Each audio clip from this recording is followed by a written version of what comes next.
Hello students, कैसे हैं आप सभी लोग। Welcome to our YouTube channel. आज हम लेकर आए हैं आपके लिए फ्लेमिंगो का fourth chapter the rat trap. Chapter बहुत ही ज्यादा इंटरेस्टिंग है, तो आइए बिना देरी किए स्टार्ट करते हैं।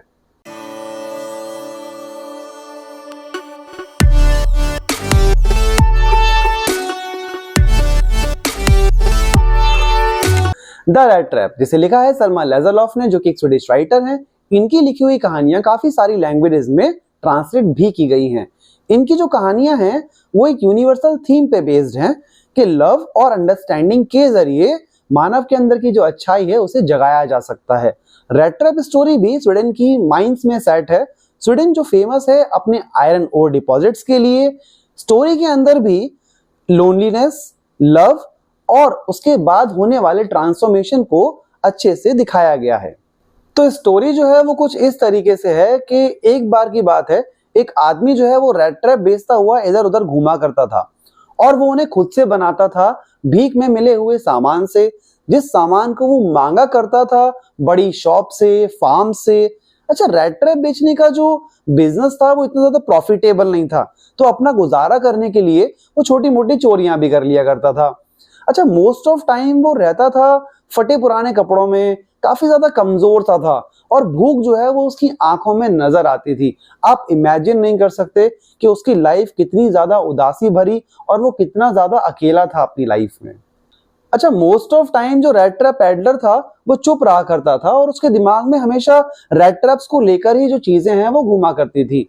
तो वो एक फिलॉसफी डेवलप करता है कि the world is nothing but a big rate trap, और यहाँ पे जितनी भी लग्जरियस चीजें हैं वो सारी की सारी है तो बेट काम करती हैं, ललचाने का काम करती हैं एक पर्सन को, और जब वो बेचारा उसमें जाकर फंस जाता है तो उसका सब कुछ जो है वो खत्म हो जाता है।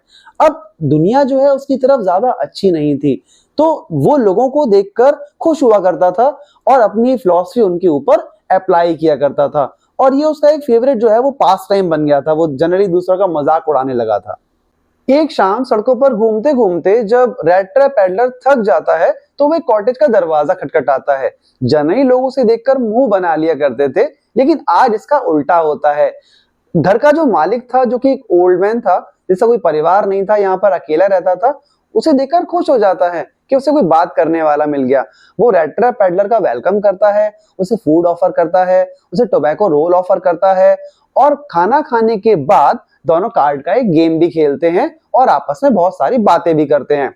बातों बातों में ओल्ड मैन उसे बताता है कि जब वो यंग था तो एज अ क्रॉफ्टर आयरन मिल में काम किया करता था, लेकिन अब वो बूढ़ा हो गया है तो डे लेबर नहीं कर सकता, इसीलिए उसके पास एक काव है जिसकी वजह से उसका गुजारा चल जाता है। और लास्ट मंथ ही उसने उसका दूध बेचकर 30 क्रोनर जो है वो कमाए हैं। जब 30 क्रोनर की बात आती है तो उसे लगता है कि शायद उसे गेस्ट को उसकी बात पर यकीन नहीं हुआ, तो वो बेचारा ओल्ड मैन जो है वो उठकर जाता है और विंडो के पास एक लेदर पाउच से 30 क्रोनर्स के बिल्स लाकर उसको दिखा देता है। Next morning rate trap peddler और ओल्ड क्रॉफ्टर दोनों साथ में उठते हैं और अपने अपने काम पर चले जाते हैं।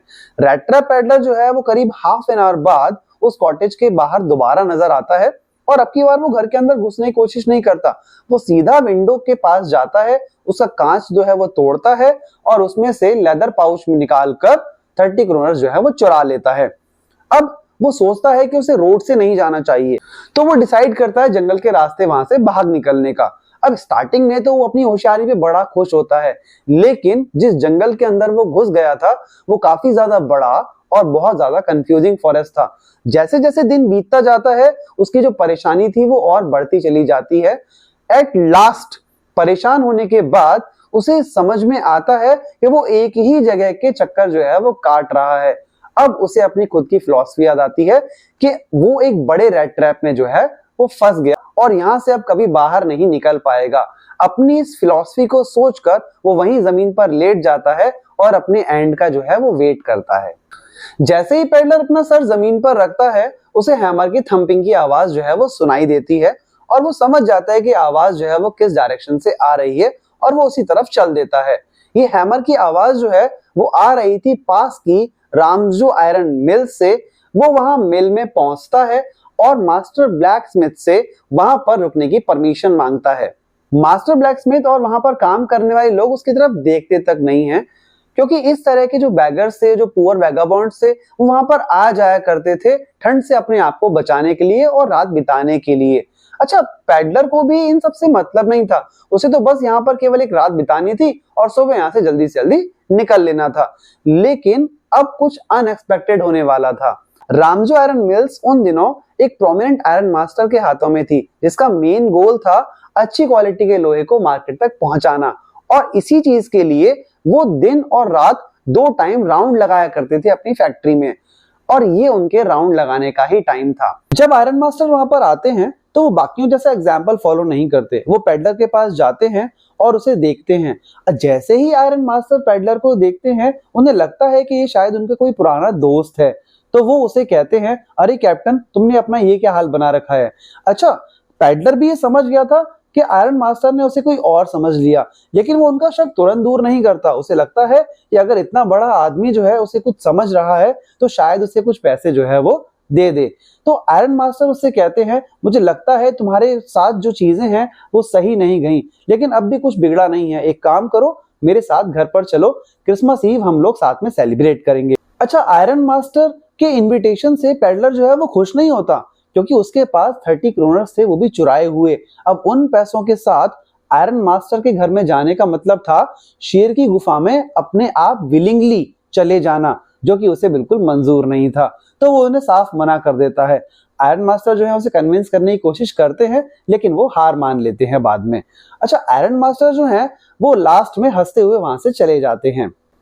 आयरन मास्टर के वहां से जाने के थोड़ी देर बाद ही वहां पर एक नए गेस्ट की एंट्री होती है, और ये कोई और नहीं, आयरन मास्टर की बेटी एडला विल्मेंसन थी। ये आकर पैडलर को इतने प्यार से कन्विंस करती हैं कि पैडलर मना ही नहीं कर पाता और इनके साथ जाने के लिए तैयार हो जाता है। मॉर्निंग में एडला जो है वो काफी प्रिपरेशंस करती है पैडलर के लिए, और वो काफी खुश थी ये सोचकर कि उसे किसी के लिए क्रिसमस ईव पर कुछ करने का मौका मिल रहा है। अच्छा, आयरन मास्टर और एडला विल्मेंसन दोनों ही पैडलर को लेकर बातचीत करते हैं और उसकी तरफ थोड़ा सा कंसर्न दिखाते हैं, लेकिन जब उनका गेस्ट अच्छे से रेडी होकर आता है उनके सामने, और उसने आयरन मास्टर के दिए हुए नए कपड़े पहने हुए थे, लेकिन इन सब के बाद भी आयरन मास्टर जो है वो खुश नहीं होते, उल्टा उन्हें गुस्सा आ जाता है, क्योंकि वो समझ गए थे कि उन्होंने रात में गलती कर दी और इसे कोई और ही समझ लिया। वे पैडलर को तुरंत वहां से जाने के लिए बोलते हैं, लेकिन एडला जो है वो उसकी साइड लेती है और अपने फादर से बोलती है कि हमने एक पर्सन को प्रॉमिस किया था कि हम उसे एक अच्छी क्रिसमस ईव देंगे, हमें इसके साथ ऐसा नहीं करना चाहिए। लेकिन जो फादर है वो कहते हैं, सोच लो, बस तुम्हें इसका अफसोस ना हो। एडला जो है उस पैडलर का हाथ पकड़कर उसे खाने की टेबल पर बिठा देती है। वो चुपचाप बस खा रहा था और बीच बीच में एडला को देखता जा रहा था। उसके बाद उसकी वजह से किसी को कोई प्रॉब्लम ही नहीं हुई, क्योंकि बस उसने पूरे दिन केवल सोने के अलावा कोई काम नहीं किया। शाम को जब क्रिसमस ट्री की लाइट्स ऑन हुई, उसे उठाया गया। वो खाना खाने के बाद दोबारा जाकर सो गया। उसके थोड़ी देर बाद उसे फिर से उठाया गया। एडला जो है उसे मैरी क्रिसमस विश करती हैं और उसे कहती हैं कि ये जो कपड़े उसने पहन रखे हैं उसे इन्हें वापस करने की जरूरत नहीं है, कि उसके फादर की विश है कि ये कपड़े वो रख सकता है, और अगर अगले साल भी वो क्रिसमस मनाना चाहे उनके साथ तो उसका यहाँ पे वेलकम है। पैडलर जो है वो कुछ नहीं कह पाता, बस वो केवल एडला को देखता रह जाता है।